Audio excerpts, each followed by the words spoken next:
Sexual.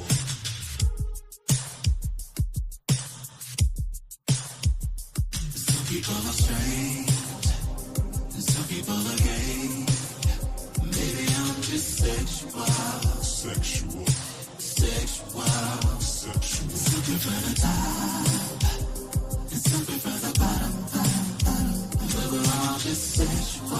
Sexual. We're all just sexual. Sexual. Yeah.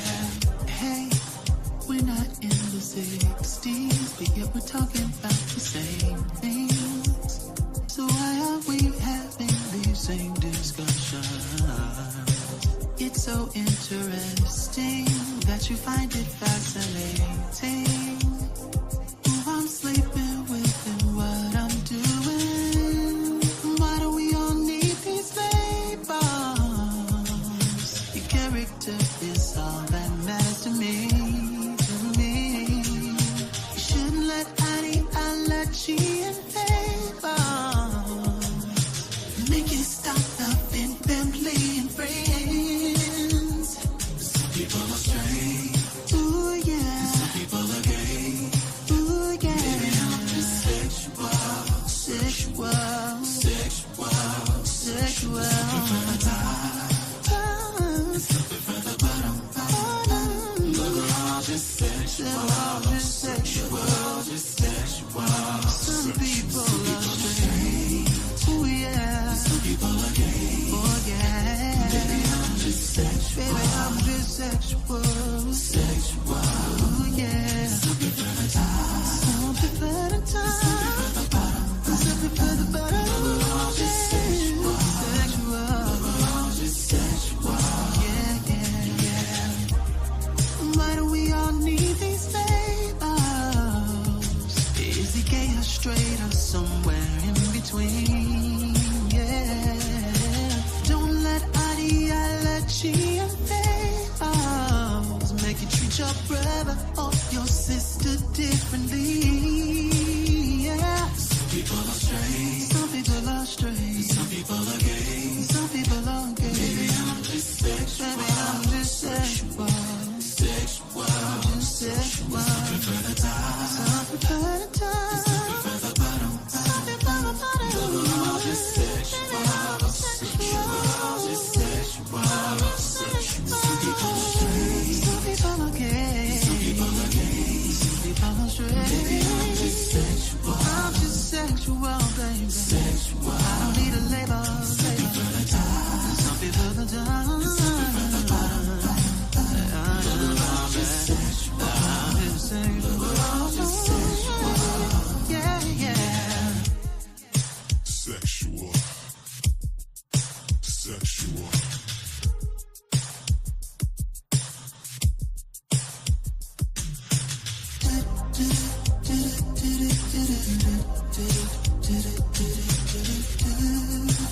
Sexual.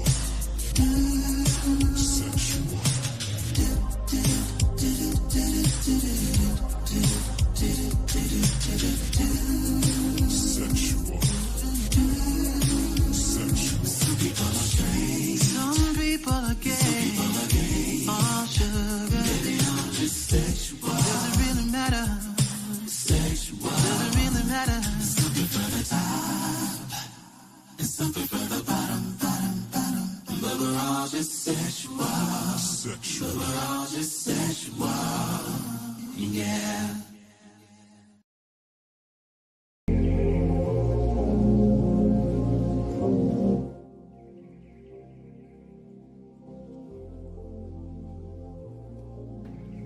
What is going on? Hello. Here I am with yet another impromptu ass live. I hope everybody's doing well on this Wednesday morning.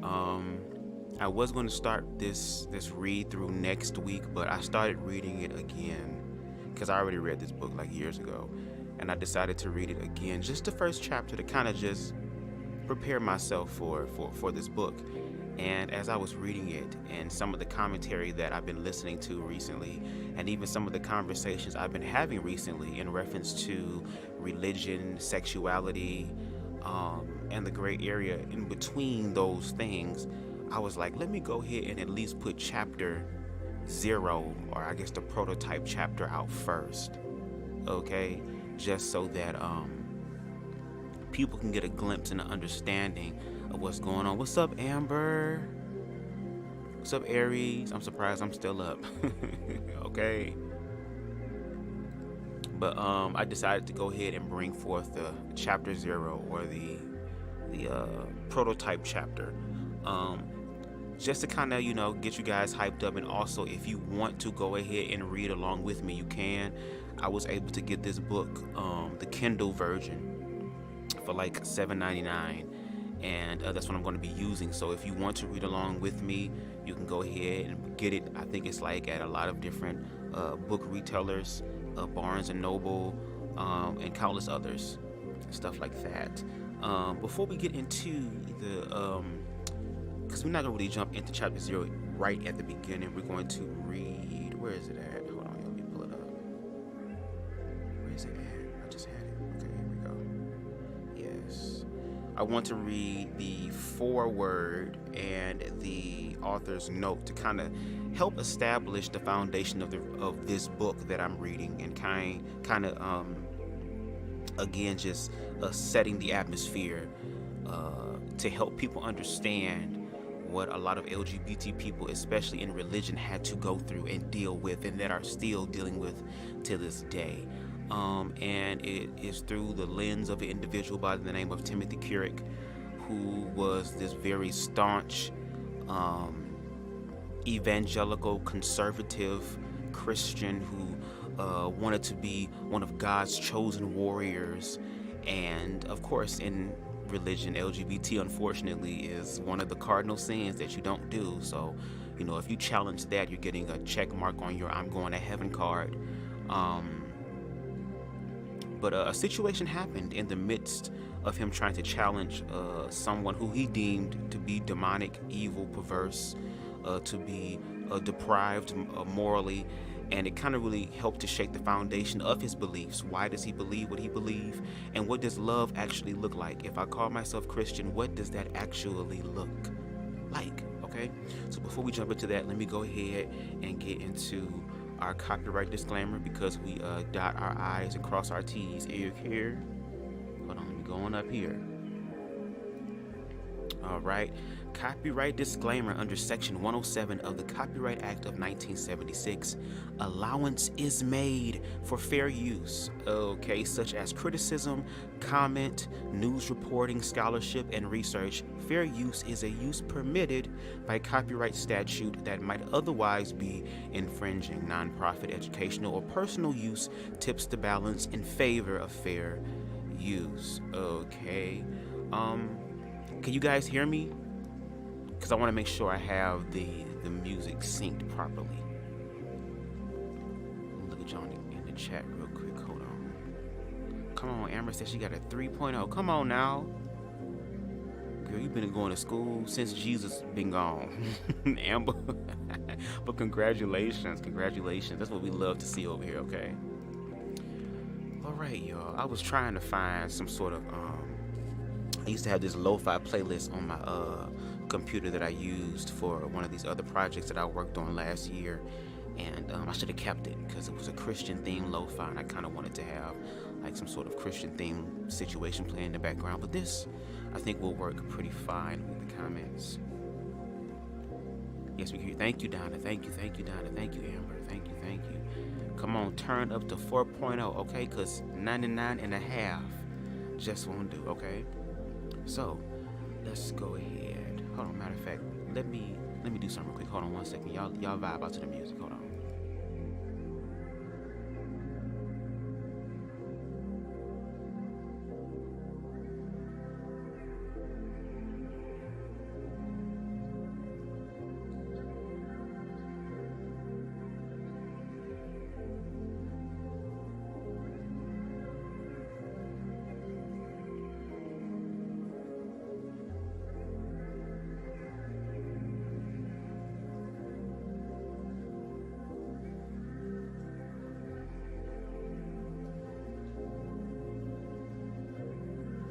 My bad, y'all. I had to hit my shit one time, okay? Because we're talking about Jesus and stuff, and I wanted to have some reverence and respect in reference to the Christian thing, because this read through is to help individuals who are struggling with dealing with being uncomfortable when it comes to homosexuality and LGBT and trans and non-gender conforming, just a lot of things popping up. And one man's honest attempt to really try to understand, not just talk or combat or listen to respond, but actually go past and listen to understand, but actually walk in the shoes of LGBT people just so he can get a glimpse. Because even him walking in the shoes does not compare to the totality of what it's like to be LGBT, especially in America, in a very Christian-driven nation. Okay, let's start with the foreword. Okay, and this is from an individual by the name of James Alexander Langto, who is the author of Gay Conversations with God. That might have to be my next read-through. Anyway, you guys can listen to this while you're doing something else. There's nothing really visually going on except for some text and a little bit of background work. You're not going to miss anything. But listen to this while you're doing something, while you're multitasking. I know Aries probably going to do this while he's drawing or whatever. But I want you to listen to the story, okay? Now, foreword. It has taken me a lifetime to come out of the closet. And I'm gay. I have witnessed firsthand the positive and just real quick, hold on, gotta get gotta hold the phone. I have witnessed firsthand the positive and negative responses some have expressed toward my friend Tim for his coming out experiment. I, for one, think him to be a hero. He is a hero because he sought to understand the thing he once loathed. How many of us are big enough to even consider that possibility, much less spend a year of our lives, our reputations, and emotional capital living the role of our former foe in an effort to understand? The cross in the closet has great potential to help many followers of Jesus who are concerned by the thought of appearing to condone the lifestyle of the homosexual person. Many fear that it will put their gay friend's soul in eternal peril, or moreover, put their own soul in hell for not having stood for righteousness. Jesus asked us to follow the greatest commands of all: to love our God, and to love our neighbors as we love ourselves. Jesus' story of the Good Samaritan makes it very clear what he would think of the religious and pious who would have nothing to do with the enemy outcast left bleeding and dying by the road. Jesus gave us permission to love the outcast. His story compels us to care for the outsider. In point of fact, the one who did so was the hero of the story. If you are struggling with the gay thing, this book is for you. Look through the eyes of one who has learned to love those he hated. Those fags who are God's beloved sons and daughters. They are the ones we will one day need to give an account for. An explanation for our decision to leave them bleeding and dying alongside the road. This could be your year of living and loving dangerously, just like Timothy did, just like Jesus did. And again, that is the foreword from James Alexander Langto, the author of Gay Conversations with God. Now here is the author's note coming from Timothy's perspective. Let me check the comments real quick. Hold on. Okay, cool. Great. If I have learned anything in my brief time on this planet, it is that people are imperfect. No one has it all figured out. In the same way people aren't perfect, books aren't perfect, and neither is my read-through, okay? Because I'm going to make all type of mistakes, but it's going to be okay. Y'all know how Bubs get down. This book isn't perfect, okay? It is messy and limited, as I am messy and limited. So before you begin this book, let me clarify a few points of imperfection, if for no other reason than so you might read past its flaws to the heart of the message I am sharing. I am speaking about a very sensitive issue. I would even wager to say that it is the most heated social issue of our day. I want to make it clear that I am not an expert, okay, in lesbian, gay, bisexual, or transgender plus issues. I haven't spent years with my nose buried in books studying every nuance of LGBT plus culture, history, or community. I am not a professor, a theologian, or an expert in anything other than my own personal journey. But I have learned a lot from my experiences. If you are looking for highly detailed answers to the intellectual questions you may have regarding LGBT plus issues, there are many people more qualified than me out there you could ask instead. I frequently use the terminology that is technically incorrect. To refer to the gay community, for instance, is to relegate the populace to its monolithic entity. It is as technically incorrect as the straight community. People are diverse and communities are diverse, so when I use that term, don't shudder. I also sometimes use the word gay instead of LGBT plus for the same reason. The LGBT plus spectrum is as diverse as any other, including the Christian community. So read this book with that diversity in mind. I also want to stress that this is not a book about being gay. I am fundamentally unqualified to write that book. Instead, this book is about the label of gay and how the consequences of that label shaped and changed my life. What this book is really about is prejudice. Specifically, my prejudice. In traditional Orthodox Christianity, one repents before salvation becomes possible. To repent means to turn away. In order to repent of my past sins, I had to acknowledge what my sins ultimately were. And I have done my best not to hold back, not to try to whitewash who I used to be to make myself look better than I was.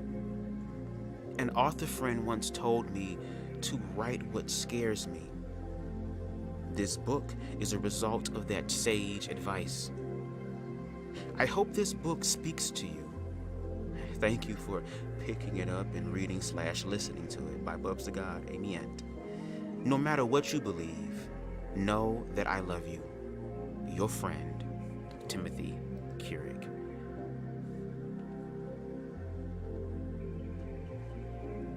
Oh yes, I already told Aaron I'm gonna eat some of that food she gonna make, okay? Hey, Spicy, good morning, good morning, good morning. Y'all probably mad. You ain't let us know nothing, Bubs. So with that being said, let us now jump into, okay, part 1, Genesis, all right? We don't see things as they are. We see them as we are, and that's from Anais Nin. And this is chapter 0, the beginning. So y'all go ahead, once again, multitask. This is for y'all to listen, all right? Here we go, here we go, here we go. Spring 2009, 4 months into the project. The protest sign in my hand feels awkward, surreal as I stand in the vigil line. Rain drenches my sweatshirt and jeans, and the cold makes it difficult to feel my body. I am in Lower Manhattan, protesting with a group of Soul Force activists outside the Vatican's embassy to the United Nations. The knot in my stomach is the result of nerves and intense cultural shock. But still, I stand here in the rain, holding my red octagonal sign to my chest. The morale of the group is waning. My new friends stand silent like statues against the backdrop of the booming metropolis. Matthew, one of the leaders of the group, sings, "We Shall Overcome," his pleasant tenor fighting the sense of hopelessness we all seem to feel as we look at the vacant building across the street. Chris and Brian join in, and I feel all the more awkward because I can't. I do not know the words. I know the words to hymns and many contemporary praise songs, but not protest songs. This particular protest is small. From what others have told me, there are just under 30 of us here. But it seems intimate, passionate, a last stand against an ideal no one here supports. Not even me anymore. Until I got to New York City, I did not even know the Vatican had an embassy to the United Nations, but here I am. The gates are barred and locked like the doorway to a prison, but we can see inside. The letters on the lobby wall read, "The Path to Peace." This very morning, the Vatican vetoed a bill in the UN that would decriminalize homosexuality across the globe. Why? So many countries can go on killing and imprisoning gay people just for their orientation. Until I found myself standing on this corner earlier this morning, I didn't know that people were still killed for being gay. My eyes are fixed on the lobby wall, on the word peace, and I am sure of one thing. I hate this building because this building reminds me of me. I'm out of place, and unbeknownst to everyone around me, I am heterosexual. I am a conservative fundamentalist Christian undercover for a year, questioning everything I have been taught about the label of gay. Matthew finishes the song, and again, reverent silence falls upon the group. And it is in this silence that I remember the last time I was at a Soul Force protest. It was 4 years ago to the month, and back then, Soul Force was my enemy. The birth of doubt 4 years earlier. I entered Liberty University, the evangelical equivalent of West Point. 4 years earlier, in 2004, 4 years earlier in 2004, and became what the students affectionately called a Jerry's kid. Now, as a student, I was expected to follow a lengthy code of conduct called the Liberty Way. My parents were thrilled, encouraging me to become what the brochure had promised, a champion for Christ. And that was when I first encountered Soul Force, the lesbian, gay, queer, and transgendered LGBT civil rights group. The young Soul Force activists were an odd-looking bunch, all waiting to embark on their first freedom ride across the country. The campus at Liberty was to serve as their training ground, a gauntlet of dogma that they would have to overcome in order to make the trip. Jerry Falwell, president and founder of LU, and also a famous televangelist, warned us about Soul Force, briefing us on the real threat, their amoral, degenerate leader, Mel White. He spoke of Mel's agenda as if it were some master plot to invade Christendom with machine guns and rocket launchers. From the way Jerry described him, Mel might as well have been a gay Rambo. Jerry spoke more passionately about this man than almost any other I had heard him speak against, and his words felt more personally motivated. I was skeptical that this Mel White character was any worse than any other liberal activist I had watched on the cable news. I walked outside the arena where convocation, a mandatory bi-weekly chapel service, was held that sunny spring morning with my own agenda. And I found a small cluster of the young Soul Force activists, about 20 strong. They seemed like normal college kids, but, I knew better. I'd been taught to be wary of gays. They were all HIV-positive perverts and liberal pedophiles. I saw my hallmate, Patrick, already engaged in an intense debate with an activist, but it wasn't going well. He was losing badly. So, you aren't supposed to love your neighbor as yourself? The young man challenging my friend was tall and awkward looking, and his tone was even and delicate. It didn't take long to figure out that he was letting Patrick make all the mistakes. A worthy adversary. Well, Patrick was saying, yes, but we are supposed to, that is to say that we are supposed to. Both sides of the crowd shook their heads disapprovingly. I decided to answer the young man's question. Yes, we are supposed to love our neighbor, I said. But sometimes loving people means telling them how evil their decisions are. My voice caught the young man's attention, and he smiled at me, welcoming me into the conversation. Patrick melted gratefully into the crowd and disappeared. Coward. But we can't judge the heart. We have to love and accept people for who they are, without motives. His voice was laced with something I just couldn't put my finger on. It made me feel uneasy. I had learned early on in religious debates that it was my job to control the conversation, and I wanted him to answer my questions. I was not going to get pulled into a debate over queer rights. Why exactly are you guys here? I said. Picking fights doesn't seem to be the best way of communicating with someone who disagrees with you. We are fighting for the rights of our friends who attend this college, even though they're gay. We're their voice because they can't speak up. See, he was trying to humanize those I didn't see as human, but it would not work.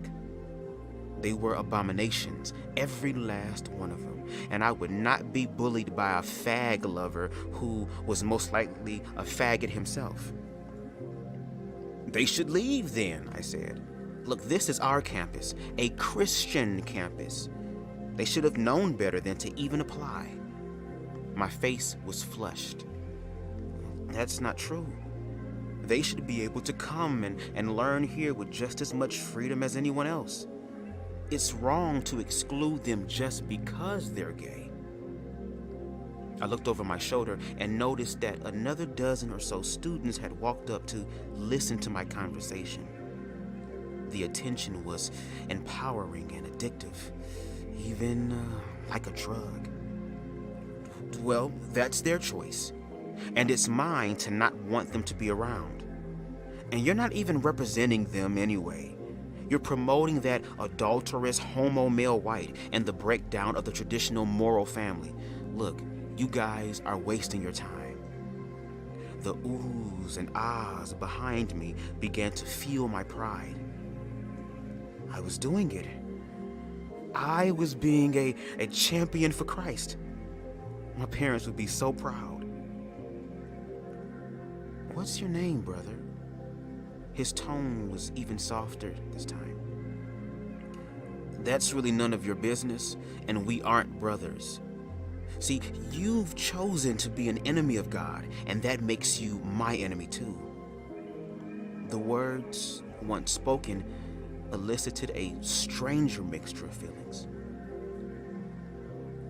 I just want you to know something, whatever your name is. I love you, and I'm sorry you've had such negative feelings about me and my friends. And at that moment, something inside of me broke, and I felt sick to my stomach.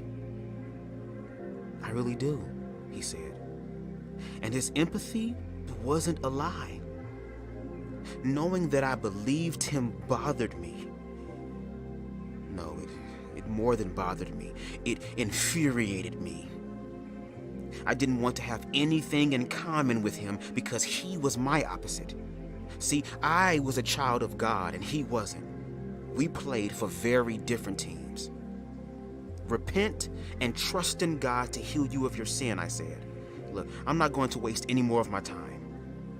Knowing I couldn't say anything else, I walked away, only stopping to reluctantly shake the hands of a few fellow students who supported my botched attempt to become and being a champion for Christ. As I crossed the street and walked up a few steps toward my New Testament survey course, I felt an intense burden. Was my anger justified or was it purely hubris? Should I have acted so offensively? Shouldn't I have spoken with the same softness of voice that my enemy had? Was I even justified in thinking him an enemy? Something wasn't right, and I did not know what it was. I had gone out there to teach Soul Force a lesson, and instead, I had been talked down to like a child. I sympathized with Patrick. For the next 2 months, the scene outside the arena replayed in my mind, and no matter how much I thought about it, I could not put my finger on why I felt such anger. I had done exactly as I had always been instructed. I fought for the truth and for my values without compromise. Why do I feel so guilty?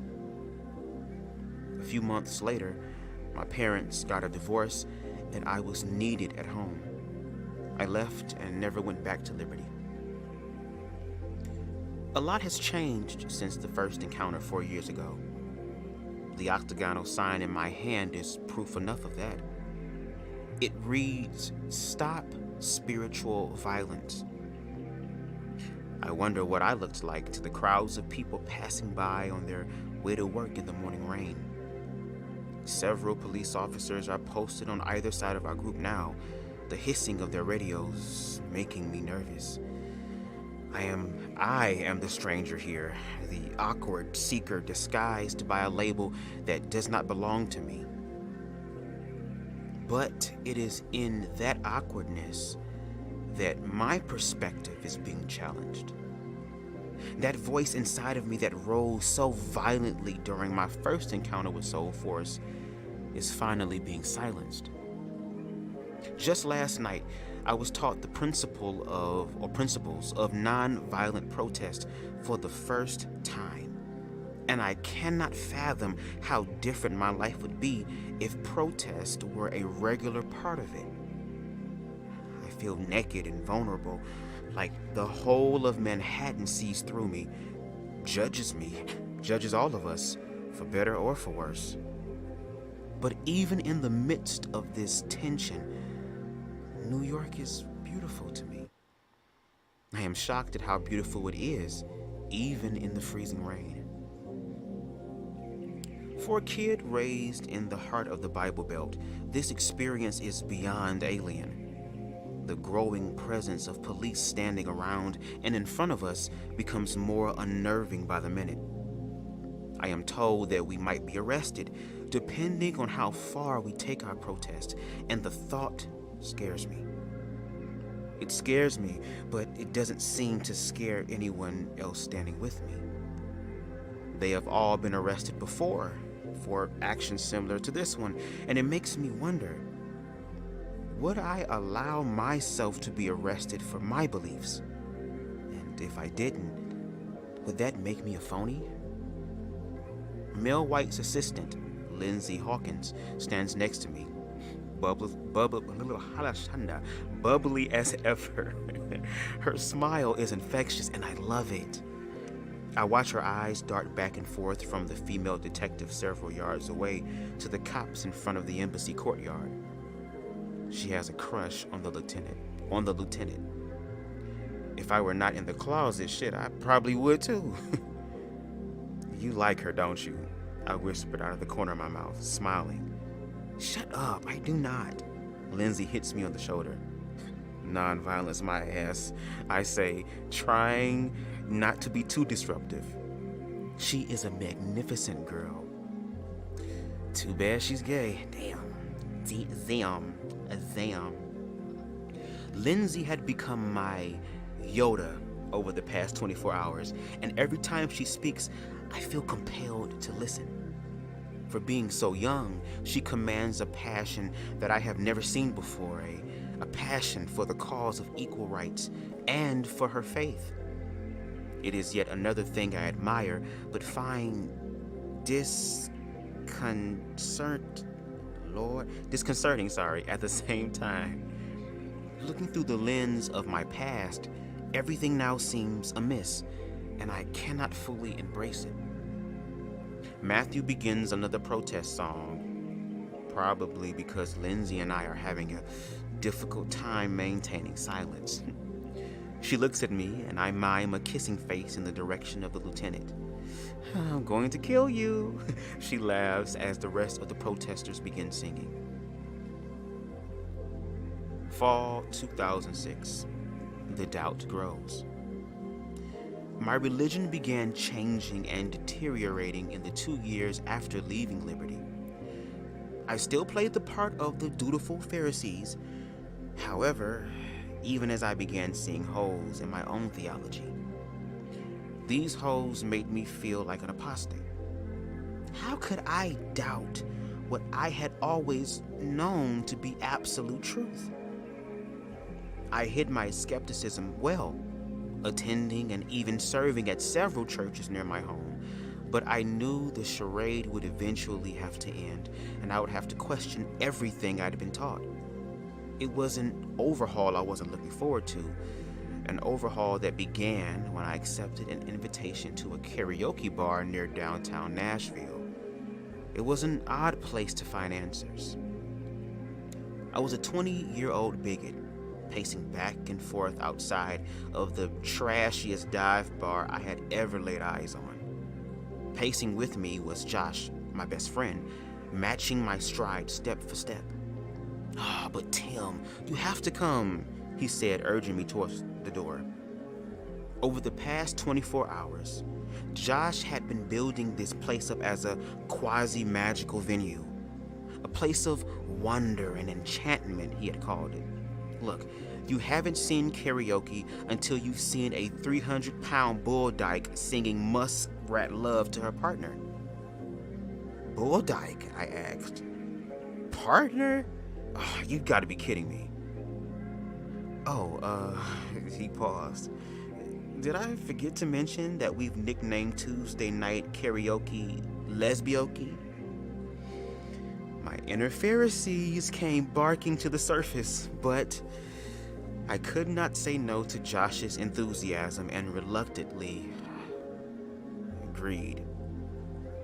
The little dive bar had once been ranked by the reputable music magazine as the 13th dingiest bar in the country, but in truth, it was nothing short of beautiful. Walking in for the first time with Josh, I remember my eyes watering as they adjusted to the smoke and my nose to the smell of cheap beer. I felt wildly uncomfortable. It was a simple-looking establishment, an old house converted into a speakeasy during the Prohibition. The decor was characterized by the beer signs of a bygone era, and the aged neon lights in the front window glowed so dimly, I wondered why anyone bothered even turning them on. The elderly bar stools wobbled, their weight shifting back and forth as people sat on them, drinking, ignorant of the stories these antique seats could tell. Unlike most bars, this one served only beer, and it was cheap. Cheap as hell. Behind the bar, I only saw 3 taps. Their light brown wooden handles labeled with masking tape, nozzles dripping the cool amber liquid that I had, at this point, only twice allowed myself to taste. In the middle of the front room, a pool table stood, well used. Though it too looked to be on its last leg, two gentlemen played with zen-like concentration, enjoying it as if it was a woman, a classy woman, a dame even. Shout out to dames with his fine ass. Let me go up, damn. I looked back over at Josh and he smiled, obviously in his element. Within seconds of our entrance, people began greeting us with hugs and hellos. It was a shock. The feeling of acceptance rushed over me like a tidal wave that I had not seen coming. Before I sat down, 17 people had introduced themselves. I was staring at them, tongue-tied and grinning like a real moron. On stage, a man announced as Pimp Daddy Supreme, okay, belted out a classic Steely Dan song, while another man wearing a black leather hat adorned with a skull and crossbones toggled the lights on and off and playing air guitar as needed.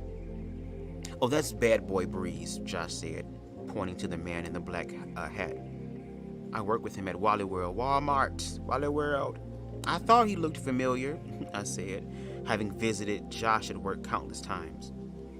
"Look, Tim, in this place, everyone is familiar." He patted me on the back reassuringly, sensing my discomfort. "It's magic, isn't it?" I didn't know how to respond. At the end of the night, I left confused. Not just confused, but overwhelmed. The people I met had sunk into me somehow, becoming a part of me. I felt protective of them. "No one ever told you growing up that queers and atheists are actually loving people?" John asked, smiling, as we walked out the door. The derogatory labels jumped out in a way they hadn't before. "No," I answered, shaking my head. I thought about the young activist who told me he loved me, and it occurred to me again that he really had been honest. My head didn't stop shaking the entire way home. Summer 2008, doubt perfected. Excuse me. 2 years passed quickly after the first time I found myself in that little bar, and I spent those 2 years attending lesbioki, okay, more faithfully, even than church. I had found a new home where everyone was the epitome of loving and where the voice inside of me was forced into silence. The regulars at this bar became a family of sorts, tied together by something stronger than blood. A combination of cheap-ass beer and rocking hits of the 70s, 80s, and 90s, okay? And while those were 2 of the best years of my life, they were also 2 of the hardest. In our dive, I became a witness to countless victims of my kind of religion.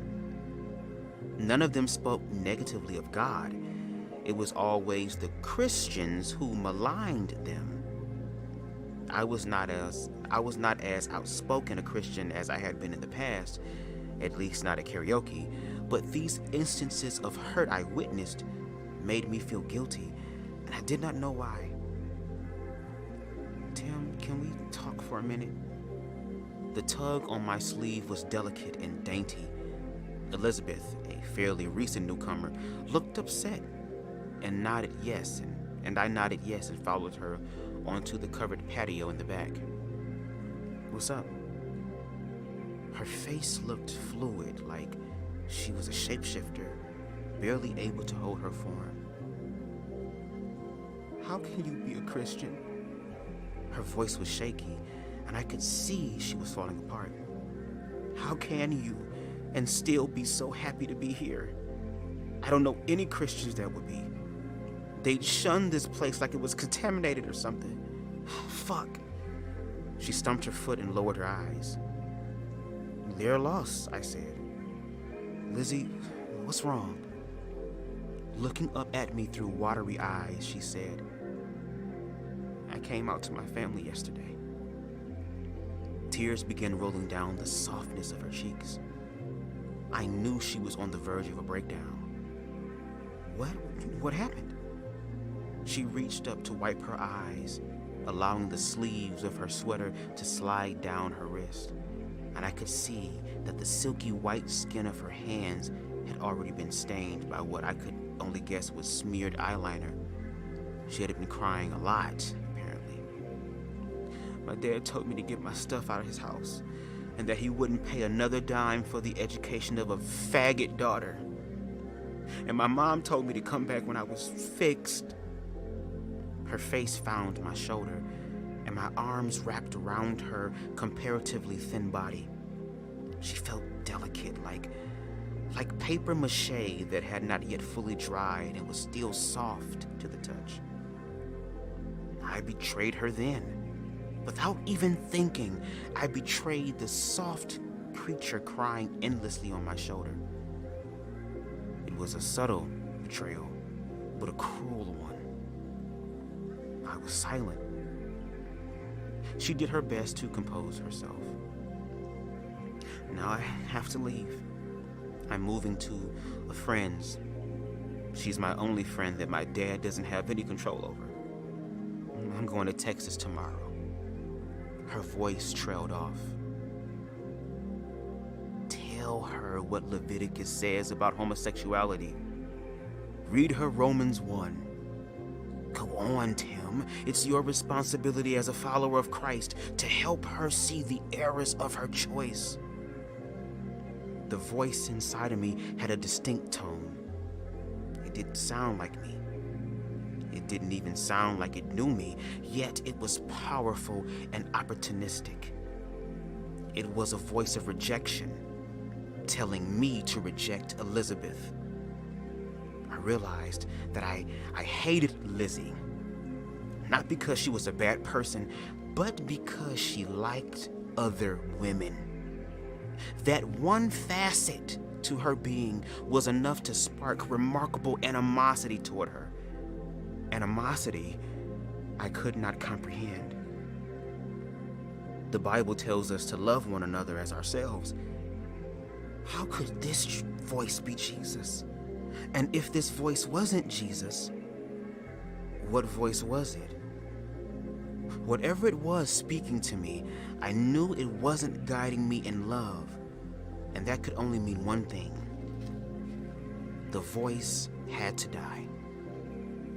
Elizabeth left the bar with tears still in her eyes, but they were tears of goodbye, not anger at my lack of understanding. Had she been oblivious to my inner turmoil? I stood silently, staring blankly at the door she had just walked out of. The din from a stink song caught my ear, but not my attention. Nothing could steal my attention. Gut-wrenching feelings of shame brought tears to the corner of my eyes. I found my way to a booth and sat down. And that's when I saw him for the first time, sitting across the table from me, smirking like a schoolyard bully. He looked like me, dressed in khakis and a black button-up shirt, but he seemed to bleed arrogance. I wiped my eyes and shivered. Who are you? Why didn't you tell Liz the truth? Why did you waste an opportunity to help her see her choice for the sin that it is? I felt heat. It began in my toes and moved slowly upward. What, cat got your tongue? You can't be serious. I had hurt her enough with my silence. I should have held her, cried with her, loved her, but I didn't, and that wasn't Jesus. How do you know it wasn't Jesus? I mean, yeah, sure, Jesus died for her sins just like anyone else, but she's not his child. You were right to think what you were thinking. Now go get your Bible. There's still some time to run after her. I felt his words in my bones, in the very marrow of my bones. He was manipulative. He felt wrong, and I felt like I had that day at Liberty standing off against Soul Force. Someone had to say what Patrick couldn't. That day broke my heart. I was supposed to be the one who loved, not the one that rejected a group of people because they were gay. I was wrong to offer such empty condemnation. I should have disagreed differently. No, you weren't wrong. You just weren't committed enough. I shook my head and wiped the sweat from my forehead. No, I wasn't right. I had not been right then, and my condemning silence with Liz wasn't right either. The memories of my theological instruction flashed through my mind like images on a television, but I didn't see myself in these images. I saw the condemnatory creature, the Pharisees who sat across from me. And then it dawned on me, and a weight lifted from my shoulders. I might have been wrong all along. The figure across from me shook his head, judging my thoughts as quickly as I thought them. But the Pharisee's finger was fixed, pointing cruelly at me. I stood up, but he remained seated, smirking. I was repulsed. I had to get rid of him. You can't. But I had to. Something drastic needed to happen. Something that would test my beliefs on a foundational level. And then it came to me. Walk in Liz's shoes. The shoes of the very people I had been taught to hate. Live with the label of gay. The implications of the idea were overwhelming. To do so would ruin my life. But what kind of life did I have if such a barrier existed between me and the people I knew I should love? I felt the idea growing, rooting itself in me, like the decision had already been made. And I could almost see the path that was in front of me. I was meant for this. It was a calling I neither wanted nor understood, but I could not ignore the overwhelming sense of divine affirmation in it. I needed to come out of the closet as a gay man. And y'all, that's chapter 0. Okay? In the beginning. A part of me low-key want to read chapter 1 because I'm just loving this book. I'm loving this book.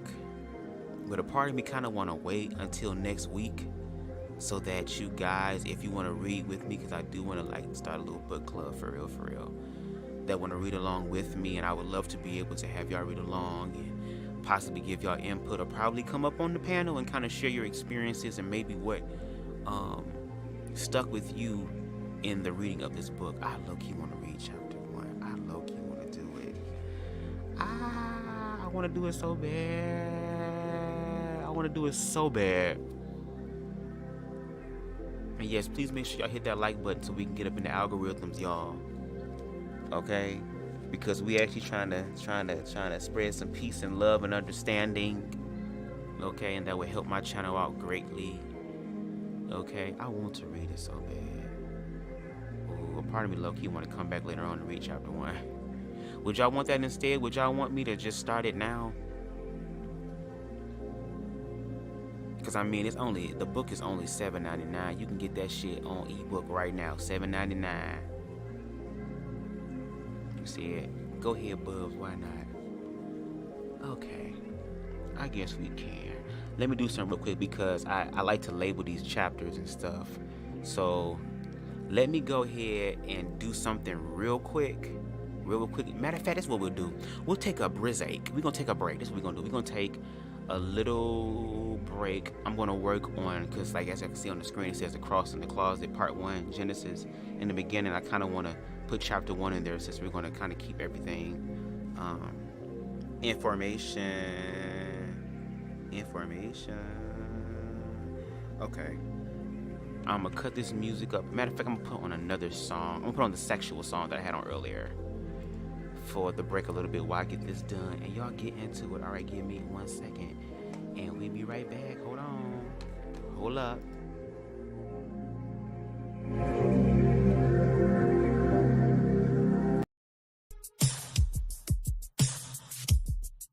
Sexual.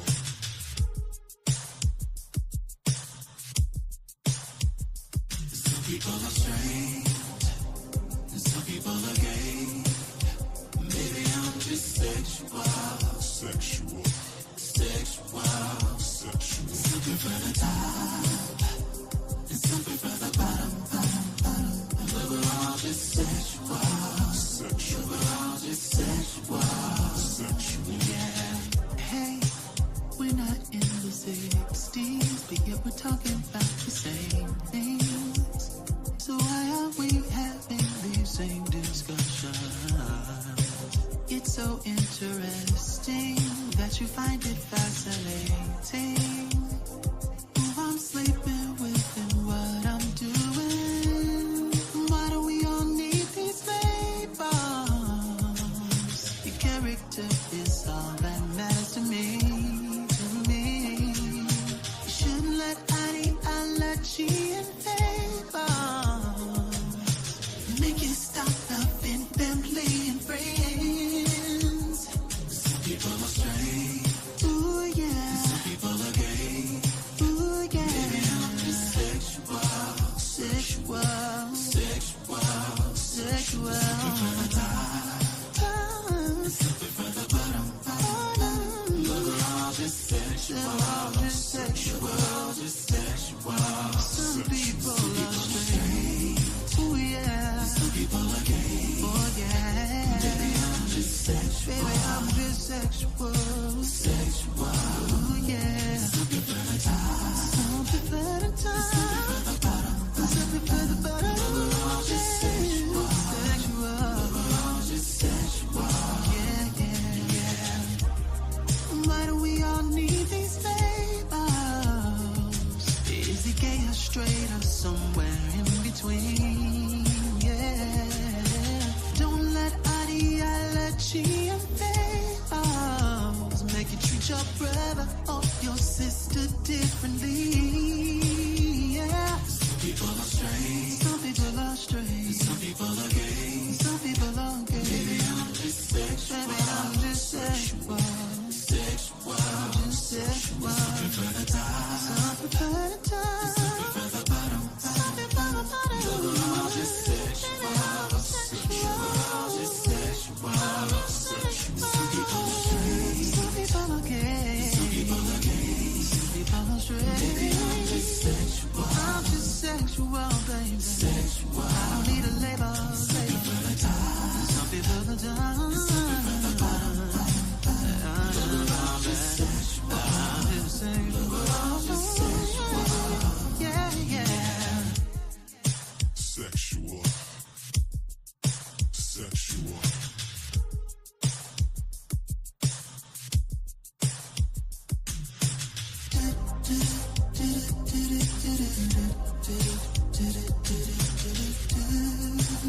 Sexual.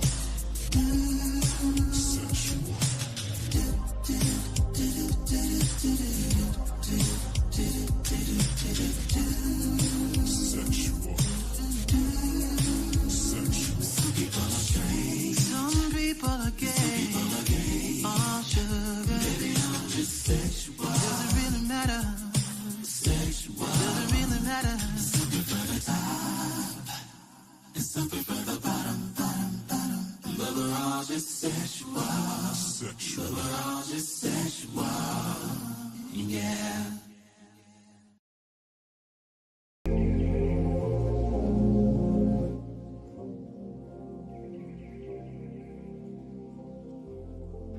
All right, y'all. I had to get that out the way. Again, the name of the song is called Sexual by B Slade. Shout out to B Slade, because B Slade is a vocal goat. Okay? B Slade is one hell of an amazing creator. I love B Slade. I hope to manifest just an inkling of the talent and the awareness and just the greatness that he is. Okay. Let's see what y'all say in the comments. Donna said, Bubs, how can I go to sleep? Yo, this Hey, that's not. I told you, should get into B Slade. And if you don't know about B Slade used to go as an individual by the name of Tone, and he was a gospel artist. And he had a controversial thing happen, I think around 2009, where he came out, and the identity of Tone, unfortunately, was snuffed out. It was killed. But of course, through redemption and love in Christ, he was able to reinvent himself as B Slade and to share some of his experiences and his freedom. And the way that his mind is just absolutely amazing. Okay. But anyway, let's get into chapter 1. Okay. And as you can see on the screen, it is entitled number 1, chapter 1, coming out into the closet. Now, me being gay, I came out the closet. Okay. I came out, stepped out. I said, I don't want these clothes. None of my stuff getting mothballs. Bitch, girl, I'm out. Excuse me, I have to drink. But it's interesting because he's going to have to come out into the closet. So, and shout out to Timothy Kurek actually doing the Christ thing, which is to actually walk in love, or better yet, just actually walk in the action of it. Not to say it, not to use the book as a way to justify why you can't, or you're struggling, or you don't understand how to walk that out, but to actually do it with fear and trembling, but still do it. So anyway, this is called Chapter 1, Coming Out of the Closet, January 1st, 2009. Yes, Andrew Carver, 2009. You wanted it, and you got it. You said, what, Andrew? You wanted it, and you got it. Let me stop. My brother's face betrays concern, and it seems impossible to force the words from my mouth. He's not just concerned, he's worried. Each second passes as if time has been slowed, almost to a stop. My thoughts race incoherently, and my mission appears only in glimpses before diving back beneath the chaotic surface of my consciousness. Now, wow, why is Andrew right here? The dude name was Andrew. Andrew Caldwell, stop now. You trying to come up here and trying to be in the books. Girl, we're talking about righteousness, not this other stuff. Andrew and I share similar features, but we are opposite in stature and personality. Whereas I am the typical husky American, my brother appears carved from marble. The lines on his face angle downward, and his eyes are an expressive blue. He is confused. Years of learning have taught me to understand, at least, his mannerisms. Over the past 3 months, I've stood in front of my own bedroom mirror and practiced the speech for this exact moment, no less than 5,000 times, and I thought I had it memorized, but fear has wiped my memory of anything I hoped to say. My palms are sweaty, knees weak, arms are heavy. My palms are sweaty, and even though it is in the middle of winter, a bead of sweat forms on the crease of my forehead. I feel nauseated. My stomach, a pot left unwatched and about to boil over. No amount of preparation could have prepared me for the moment that I look my only brother in the eyes and tell him that I am gay. My sister-in-law, a recent addition to the family, stands next to her husband in the kitchen of their house, rubbing his back empathetically. She eyes him protectively, bracing herself for the moment I finally speak. The second hand on the clock above the entryway reaches each marker with the force of a hammer strike.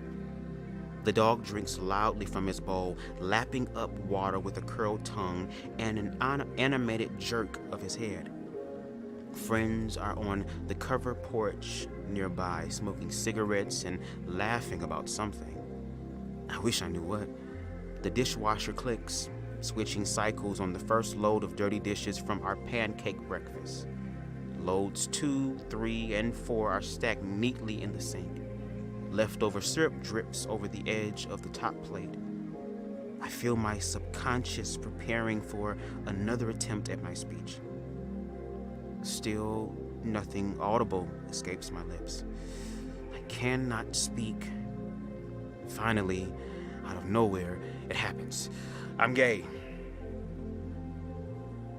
Those two simple words are sharply punctuated by the silence that follows them. My lips sting as I realize that my hand had smacked them closed. I am in shock. 2 words and no immediate response from my brother. My life has changed forever. Waiting to say the words was one kind of hell, but waiting for my brother to respond to them is a second hell that makes me long for the first. My eyes are on the verge of releasing salty, wet tears, and the fear inside me is growing. I feel cowardly as I lean against the counter, petrified, one hand still covering my mouth.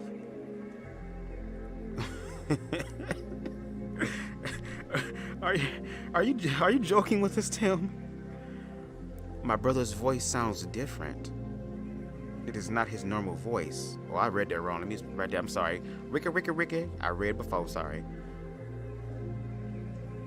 Are you joking with us, Tim? My brother's voice seems to sound different. It is not his normal voice. It wavers and almost cracks as he speaks. And I can tell by the look on his face that he is trying to decide whether or not I'm serious, hoping that the next words out of my mouth will be, "Gotcha," or "I'm just kidding." No, Andrew, I'm not. My words are slightly mumbled through my hand, but they are understandable. My resolve is weakening, but the words I've spoken are out of my control now. They are alive as I am alive, and they cannot be undone. Even if I were to take it all back and tell my brother about my experiment, the wound of this moment would always remain.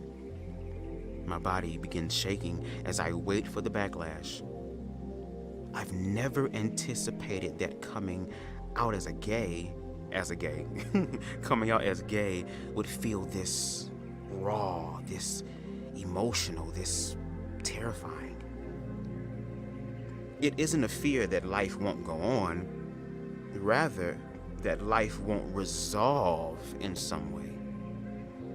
The questions and the stereotypes, and fear for all of the relationships I might lose, consume me. I don't want to lose my friends, and I don't want to lose my family to hold me at an arm. I'm sorry, we're gonna bring it back. I don't want to lose my friends, and I don't want my family to hold me at an arm's length.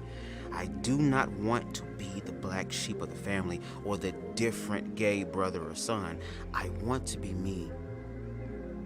But having been raised in a conservative religious home, I know these hopes aren't reasonable. Living in the culture of the Bible Belt makes the prospect of feeling simultaneously normal and gay likely impossible. I cannot imagine what coming out would be like if I were really gay. 1 year might seem like a long time, but a lifetime? That would be more than I could ever adjust to. The look on my brother's face as he processes my revelation is proof. Nothing about this year is going to be easy. Then my brother's wife, Marin, looks at me with the grace of a sister, and Andrew's face takes on a beautiful look of sympathy and protectiveness. I don't know why he's looking at me that way, but it is not threatening. I have never seen it before, and it surprises me, knowing what he must be thinking. Then I feel guilt. Not just because I'm intentionally allowing him to go through this with me, but because I am selfish. I am selfish because I treasure that look on his face and what it shows me. I really am important to him. In some indescribable way, I feel that he actually needs me. Is he afraid of losing me? Why that look? And why now? For the moment, my nerves calm and my fear abates. My sister-in-law moves next to me and playfully grabs the scruff of my neck. Were you actually afraid we were going to push you away for being gay? She asks as her hand rubs my still very rigid back. I can feel my pulse. It hasn't stopped racing since I told Andrew and Marin that we needed to talk. Honestly, I didn't know how you were going to react, I reply, still shaking. Andrew moves next to me and puts his arm around me. I'm in the middle of these two people, and I feel like I hardly know them. Have I been too hard on them, assuming that my brother would react to my coming out the way I might have if he had come out to me? I don't know what to think. Surprisingly, neither of them asked questions. I have been told most family members ask questions after finding out for the first time that a loved one is gay, but they do not ask me how long I have known or, felt this way, and they do not ask me if I have a boyfriend. Instead, they just let me be. It is a beautiful thing that in spite of everything I believed would, or at least could have happened, in our case, blood really does run thicker than dogma. I heard the sliding doors to the porch open. The sound is a salvation of sorts, as I am ready to go outside and smoke me a cigarette. I'm surprised you didn't smoke a blunt, because after that shit, I need a blunt. Roll up. Damn. The group of friends walk into the kitchen and immediately engage my brother and his wife in conversation. I slip out quietly to the porch. It is cold, too cold for anyone without a jacket. I am without mine, but unwilling to go back inside without taking a few minutes to myself. I put the cigarette in my mouth and I reach for my lighter, but something comes over me before I can light it. I feel physically sick, like I am neck deep in a pit of quicksand, like I have just committed a murder and am waiting to be found out. My worry turns into nausea, and my nausea becomes a forward movement to the screen door, which I wrench open just in time to vomit into the bushes. My nerves manifest themselves into a bout of physical sickness. And then I see him, the Pharisees, standing at the bottom of the steps with a disapproving look on his face. Why are you lying to them? We both know you can't maintain this lie. Just leave me alone. I just don't understand why you think lying to your family is going to accomplish anything. Lying is a sin, just like homosexuality. Now you might as well be gay. His continual use of the word lie is intentional, but I'm too overwhelmed to pay him any attention. I look down at the throw up on the winter-stripped bush and start to cry. Deceiving my brother is the hardest thing I've ever done. I feel like I've stabbed myself in the heart. 6 months of planning hasn't prepared me in the least. June 2008. 6 months earlier. I had not heard from Lizzie since that fateful night at karaoke, lesbioke. I didn't need to, though. I had made an unorthodox decision, a path inspired by her conviction. Something about my thinking was wrong, something about my immediate desire to preach at her instead of comfort her. It had been wrong, or I would have not felt so guilty. But making the unorthodox decision to come out as gay and actually coming out are two entirely different monsters. And the second was much more intimidating to face, It was late June 2008, and my course had set. The idea was simple enough, or so I thought. Come out as gay to my family, friends, and church, and see how the label of gay would affect my life. It would be the ultimate chance to test everything that 2 decades of programming in the Independent Baptist Church had taught me. See, I lived in Nashville since I was 2 and loved it. Like most southern cities, we lived at a much slower pace. It was a place where iced tea was the drug of choice, and being a member of this church or that was more prestigious than belonging to a country club. It was also a place filled with people who thrived on bringing faith and Republican politics into conversation whenever possible, and I was an expert at injecting my extreme brand of faith into even the most mundane small talk. Growing up, I was the little boy single-handedly responsible for the success of the clip-on tie industry. I was the kid who logged more hours in church than most pastors. Television shows like the Power Rangers were off limits because of the worldly music, not the violence, go figure. As were the movies like Free Willy because of their environmentalist liberal agenda. I was never allowed to believe in Santa Claus or even the Easter Bunny, and not once on Halloween did my parents allow me to dress up to go trick-or-treating. They said it was an evil holiday, and I was too young to protest. None of this really mattered, though. I just wanted to be normal, even though I was not quite sure what normal really was.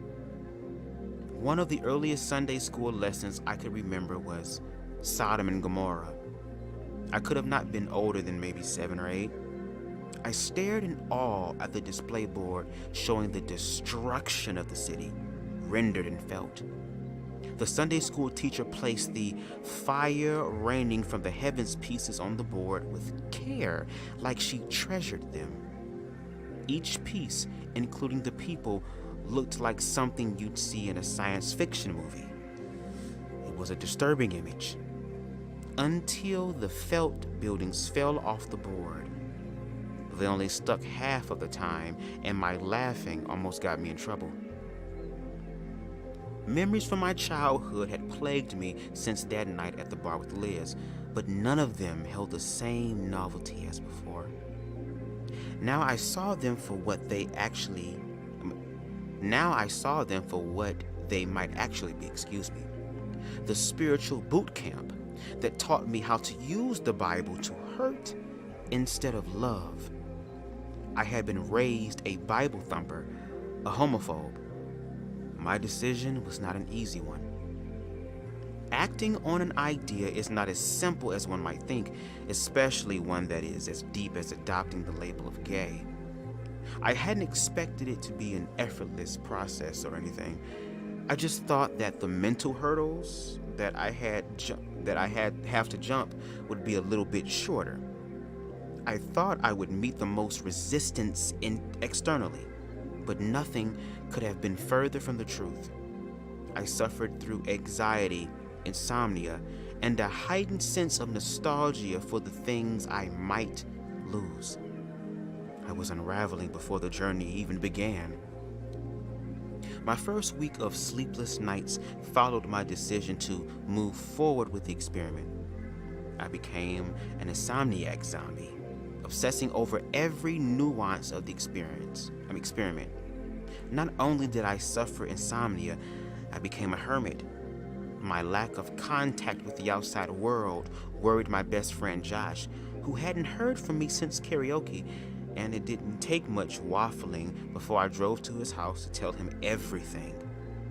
It was his fault I started going to karaoke after all, and I was going to make him participate, whether he liked it or not. After some brief small talk, I hesitantly told him, by the way, I decided to come out to my family members and friends. What? But you aren't gay. He looked shocked, and the confusion on his face almost lightened the mood. I mean, are you? Of course not. You know me better than that, I answered. You know my story about how I was raised and everything. A look of recognition blossomed, and his demeanor changed. Oh, that's perfect, he said without my having to elaborate. If you walk in their shoes, you might not be such an asshole to them. Hey now, I am not...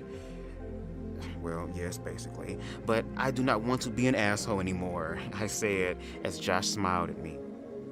It's just that, well, I'm not sure that I should. I voiced my hesitation, wondering if he would tell me to drop it or encourage me to go through with the idea. Josh saw my hesitancy. Look, if you don't do this, I'm going to find someone who will, okay? This is the best idea you've ever had, okay? And it needs to be done. Tim, this is your chance to question everything you've been taught. It's your chance to grow a heart. This is going to change your life. He knew me too well. I knew I didn't have a choice. Josh leaned against the wall of his balcony, twisting the hair of his black goatee between his thumb and index finger. His expression was pensive, and I knew he was working out what exactly he wanted to say next. I looked over the balcony at the lights of downtown Nashville and lit a clove cigarette. Girl, where is the weed? The sweltering June heat and the humidity, even so late at night, had me consistently wiping my forehead with my t-shirt while I waited for him to speak. The cigarette was nothing more than a tar-soaked filter, and my shirt was damp before he even spoke. Tim, you know if you do this, you're going to have to establish some pretty strict rules for yourself. Josh's exalted expression had turned serious. Like what? I said. Well, for one, you won't be able to date women. You won't be able to flirt with them. That's what will make or break this project, he said, taking another hit of the clove nestled between the fingers of his left hand. Well, why not? For several reasons. First, the duality of this experiment is hinged on the fact that while you're out as gay, you'll be in the closet as straight. You'll be completely imprisoned in this new life, repressed like gays and lesbians are, before they come out. It will bring you closer. Also, it minimizes the risk of being found out by everyone. People talk, and if you're dating someone, they wouldn't be able to keep things a secret. Plus, you'll be cheating yourself out of the most important part of the story if you did. Relationships just complicate things, and you wouldn't be able to handle it. Josh was right, as always, and with his words with burden on my shoulders became much heavier than before. I understand, I said, looking down at my feet. Do you? Yes, I really do. It's going to kill me, but you're right. I felt powerless. No relationship drama for a year. It'll be a blessing in disguise, I promise. I guess, I said. So, when are you going to come out? He asked, putting his hand on my shoulder. I really haven't given it much thought. The idea alone has been almost more than I could process. You'd best be getting these details hammered out, bro. Josh tossed his clove over the stairway, and I watched it fall, the cherry dimming as soon as it made contact with the damp leaves below us. Come inside and we'll figure it all out. January 1st, 2009. Marin's sudden presence on the porch startles me. She hands me a can of Sprite and tells me to come inside where it's warm, her hand patting my back reassuringly. I don't know if I can. I don't even want to move, even though I've lost the feeling in my nose and ears. I felt tears and snot frozen on my facial hair. Tim, you can come inside. Don't be afraid. What you told us isn't going to ruin the rest of the party. Her hand still rubs my back reassuringly, and I feel connected to her for the first time. She is my brother's wife, my sister-in-law, but until now, I hadn't seen her as my friend. I follow her inside, tossing the cigarette into the ashtray, unlit. I spend the rest of the morning sitting quietly with everyone, sipping coffee and trying not to fall asleep. I'm exhausted and feel like sleeping for days, but before I can sleep, I still have to come out to my mom and stepdad. The thought presses me even further into despair, and I fight the urge to throw up again. And then before you know it, I'm saying goodbye to Andrew and Marin. Both hug me and tell me they love me, and I reciprocate.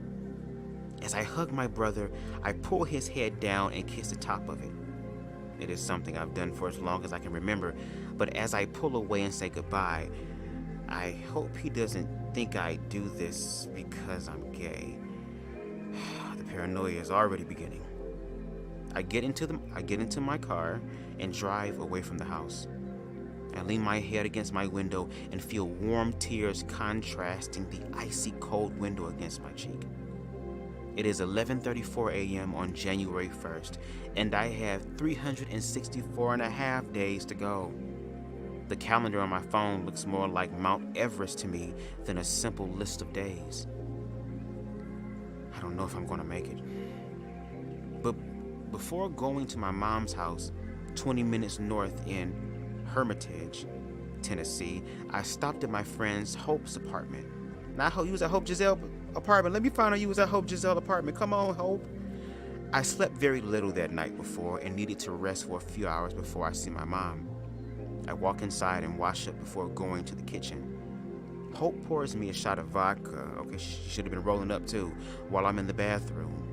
She hands it to me, and one gulp later and my chest warms as the clear liquid moves through my body.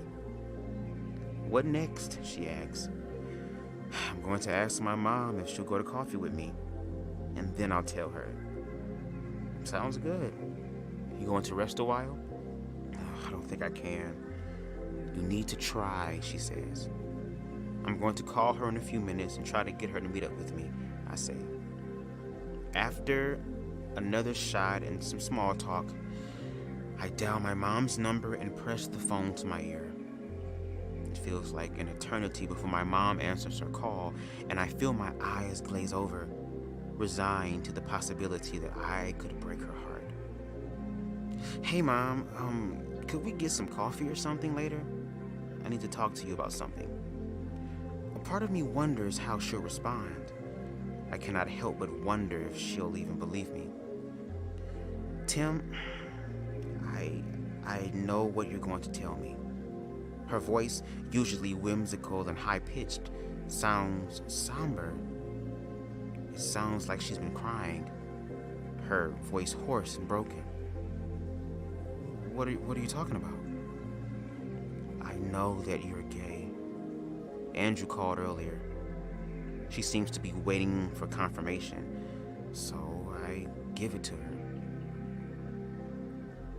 Think I'm gay? Mom, I am gay. I couldn't help but respond defensively. Why would she think? Thinking, as she put it, would leave her room for error and doubt. And if I know anything, it is that no one would have the gumption to declare their orientation to the world if they just thought they were gay. It is too life-changing and painful to do haphazardly. Not only that, but it also negates the declaration in itself, a declaration that takes time for anyone who makes it. Just come home, Tim. We'll talk about it here. The edge in her voice is gone, and I reluctantly give the nod to Hope that it is time for me to leave. I arrive at my mom's house. As I pull into the driveway, I see her standing on the front steps waiting for me. She has never greeted me like this. Parts of me feel relief at the thought that she already knows, but another, larger part feels angry that I have lost the opportunity to tell her myself. I get out the car, grab my bag, and walk towards her. As I reach the top step, she holds her arms out to hug me, and I fall into them like a child who just scraped his knee, and she holds me. Tim, I love you. You know that, don't you? She asks me while my head rests on her shoulder. I can't help but be proud of my mom. This is how I should have treated Liz. Yes, but I know this isn't something you want to hear from me. We'll figure it all out. I love you no matter what. Just give me some time. Okay. I can't say much in response. I am too tired. but happy that she is making an attempt to show me she cares. We walk inside and sit on the couch, saying very little as we both adjust to something new. Eventually she speaks. "Have you told your dad yet?" "Not yet. I'll email him. I don't have the energy to have another conversation today." "You don't have to do this all in one day," she says. "I know," I say. I try to imagine how much harder things would be if she and my brother hadn't cared enough to show me they loved me still. My heart breaks for those who have actually lost family after coming out of the closet. I cannot imagine feeling this vulnerable, only to be abandoned by the people who are supposed to be there no matter what. I think again about Lizzie that night at karaoke 6 months earlier, and I wish I had known. I wish I had known how this feels. I wish I had wrapped my arms around her and grieved with her and accepted her in her pain. Overcome by guilt, shame, and sadness, I walk upstairs to go to bed. It's 4:26 p.m., but I am ready to sleep. Anything that incites the kind of fear that I felt this day requires courage to overcome. I have never believed coming out was an act of courage. Until today, coming out as gay has always represented cowardice and a sense of giving up. I believed it was an easy out for people who didn't want to overcome the perversion and sin in their lives. But if today has shown me anything, it is that the act of coming out itself and risking the life you have always known is a courageous thing, an act worthy of respect. And y'all, that's chapter 1, girl. Okay, coming out into the closet, and it's very interesting to me.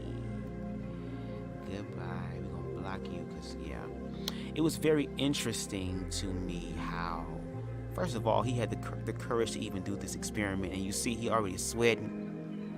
Okay, he acting like he know where the church money at, and they get ready to grill his ass to figure it out. But just imagine what happened. The fact of him telling people that they're gay and that he's gay and having to become physically sick. Because again, the church was a part of his identity, and the cultural standpoint and viewpoint on LGBT people is a very negative one, a derogatory one. And here it is, he's challenging all that, and how that challenge literally manifested into his physical realm, his physical experience. He was throwing up, sweating, couldn't damn sleep, okay, had to take shots and shit, taking it to the head. I would have been asking where the blunt at. All that type of stuff, and he's not even gay. He is just committed to understanding what LGBT plus people have to go through. And at least right now, as we see in the first 2 chapters, chapter 0 and chapter 1, especially chapter 1, him actually coming out and admitting it, that he received love from family, from friends. But having read this book before, it's not going to be just sweet. It's going to be a bittersweet, because he is unfortunately going to lose some people close to him in his life. And even some of the issues that a lot of people that are LGBT have towards the church, in reference to some sort of regret and church hurt, church pain, and low-key a resentment and hatred that even we as LGBT people have to learn to transcend. But Timothy Kurek, the individual who is sharing his accounts of him labeling himself as gay for 1 year as a social experiment, to understand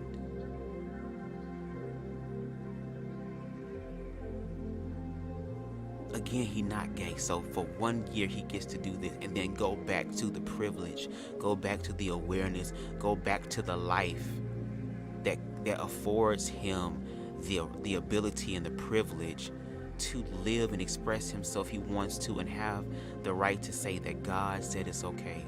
Meanwhile, the people who are supposed to be loved by Christians, who are supposed to be loved by evangelicals, who are supposed to be loved by the individuals, okay, who are supposed to love the sick, the perverse, and all these twisted other people that y'all say we are. Why is it that love cannot be shown? It has to be demonized. So shout out to Timothy Kurek for doing the damn thing. Ron says, thank you for sharing your life experiences with us. I'm sure this will inspire someone that is still coming out. Thank you, Ron. And I'm grateful for Timothy Kurek sharing his experiences, being willing to even use his privilege and to actively make the choice, knowing what, not really knowing, but discovering for himself what it's like to be under the label of gay and what type of social, mental, spiritual, and emotional, and even physical, according to society, suicide it would be for him to do that. And again, he's only scratching the tip of the iceberg, because like he mentioned, I can sit up here and do an experiment for a year and go back to my regular life. These are individuals who have to live this experience every second. And I wish more Christians, I wish more people who did not understand LGBT people would do this, just so that they can understand, learn to love themselves. Yep, wow, Spice is a lot. It's a lot, but y'all, thank y'all for rocking with me on this impromptu ass intro and chapters 0 and 1 for The Cross in the Closet by Timothy Kurek. I low-key want to come back later on tonight, but it depends on what's going on, because I really want to read this book. I really do. I like the fact that it's somebody who has a different, complete, unique experience and actually doing and walking out the Christ narrative, which is love. Which is love above all understanding. Through fear, choose love. Through confusion, choose love. Through anger, through hatred, through bitterness, choose love. And that's exactly what he's doing. And I love that he's sharing that experience. So with that being said, shout out to everybody that came through. Shout out to Spicy. Shout out to Ron. Shout out to, of course, Queen Amber. We got Queen Donna B in the building. Shout out to Trey Black. I hope that you're still here, Trey. Shout out to who else? To Aries, okay? And shout out to the Replay Gang, and shout out to those in the bushes who are not commenting but listening and responding. And shout out to those who may have oppositional views. If you do, you're more than welcome. Again, I don't want no echo chamber conversations. I want to have conversations that bring forth real change, and we can have it through love. So y'all make sure that y'all like the video. Please share the video. Please like it. First of all, it's half a millisecond. It's free 99, and guess what? It will help this channel and this video go up in the algorithm so that more people can come across this and share their thoughts and opinions. Because at the end of the day, again, according to my body graph and my spiritual information that I've known about myself at this level, this moment, my strategy is to inform. That's one of my strategies that I'm learning in life, is to inform, and that's all I want to do, is to help inform people, but inform them to what love looks like and what that could be. Oh yeah, Miss Perp, I forgot Miss Perp. I'm sorry, Miss Perp. Miss Perp, they got that perp, okay? Anyway, y'all, please make sure y'all follow me on Instagram, okay? So that way you can keep up to date with me on not my current thoughts, but also when I'm going to drop videos and go live. I usually put it on Instagram if I'm going to go live without scheduling it, like maybe anywhere from 15 to possibly an hour in advance. So, you know, or what you can do is when you hit subscribe, hit that notification bell and click all so you don't miss any of my notifications of when I go on live, because you never know. I'm following the flow. My sleep schedule all over the damn place, okay? This is something truly spiritual going on, and instead of me being scared and nervous and letting that overtake me, I'm going with the flow, and the flow is really helping me. It's helping me to establish my faith. It's helping me to strengthen my faith and my awareness and the love of self within me, okay? So, I think I'm going to leave you with the song that I ended up leaving with on the live I did with my bro Drake, talking about the dark side of lust and vanity. If you have not seen that video yet, please go over there and give that video a like, a share, and also comment as well. The name of the song is called Monsters by Brandon Harris, And this song has really, really helped me. This song brings tears to my eyes every time I hear it. And even though it talks about the fearful aspects and addressing the things about the self that we play into, the monsters that are created in our head, we have to understand that we helped create them. And once we start loving ourselves, or better yet, loving the parts of ourselves that are manifesting this monster, the more that the monster will have to flee. And the name of the song is called Monster. So with that being said, thank y'all. I appreciate y'all. I hope that y'all have the rest of an amazing Wednesday morning. And I will see y'all again soon. Y'all rock out to that song. Peace.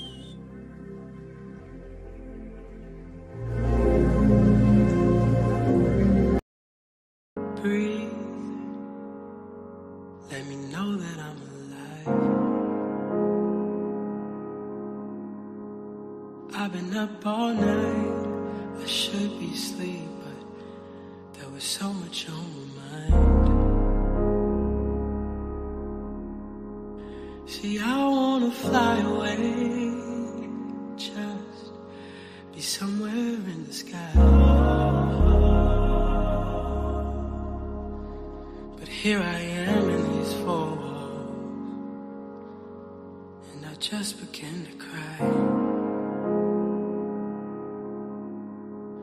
'Cause I feel like a kid having a bad dream.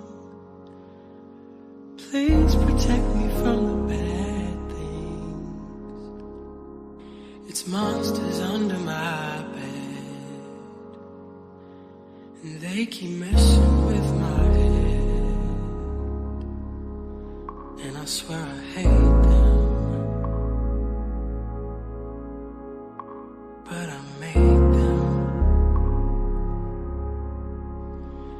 And I swear I hate them, oh Lord, but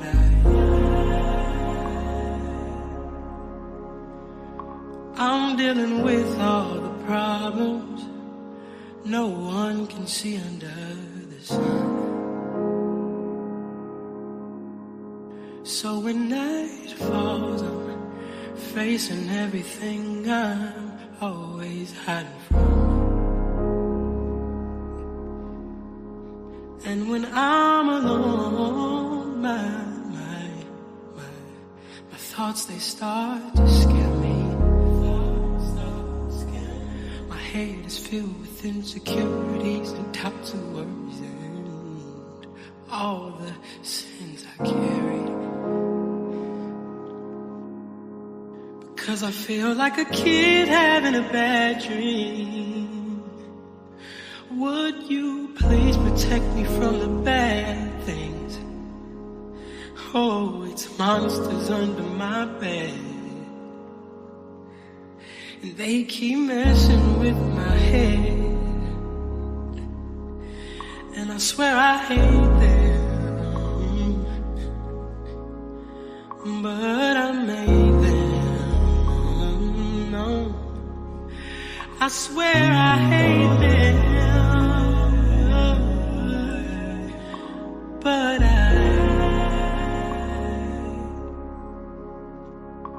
you're not good enough, and there's no man in me. You yearn for someone to show you love, just to flatter your vanity. You can't keep a good thing, that's why everyone tends to leave. Oh, these are the words. See, I'm fighting off insanity. And I swear I hate them, oh, but I made them.